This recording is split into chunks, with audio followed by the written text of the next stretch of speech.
মানিকগঞ্জের জন্য রহমত ও বরকত বয়ে আনে মানিকগঞ্জের পৌর এলাকার পটল বিল ময়দানের 3 দিন ব্যাপী তালিমে জিকিরের বিশ্ব ইজতেমা।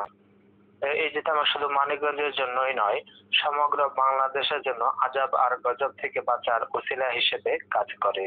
দেশের নানা প্রান্ত থেকে লক্ষাধিক ধর্মপ্রাণ মুসল্লি জড়ো হন এই ইজতেমা মাঠে। তালিমের মাধ্যমে মানুষের আত্মিক উন্নতি ঘটিয়ে আত্মশুদ্ধির ব্যবস্থা করে মহান আল্লাহর সান্নিধ্য লাভ করাই এই ইজতেমার প্রধান লক্ষ্য।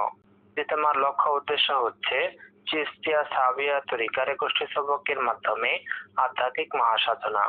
3 দিন ব্যাপী এই ইজতেমার আলোচ্য বিষয় হচ্ছে আল্লাহর সান্নিধ্য, ইসলাম ও অন্যান্য ধর্মের আলোচনা, ইলমে শরীয়ত ও ইলমে মারিফাতের বয়ান, তালিমে জিকির, কুরআন শরীফ ও নামাজের ব্যবহারিক শিক্ষা, তাফসীরুল কুরআন, দরসে হাদিস, তাহারাত, ইসলামী গজল ও সুন্নতের উপর ইসলামী জিন্দেগির ব্যবহারিক শিক্ষা।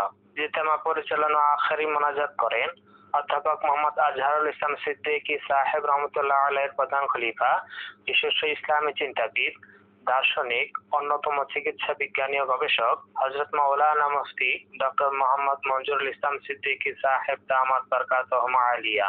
এছাড়াও বয়ান পেশ করেন দেশ বিদেশ থেকে আগত বরেণ্য আলেম ও উলামা মাশায়েখগণ।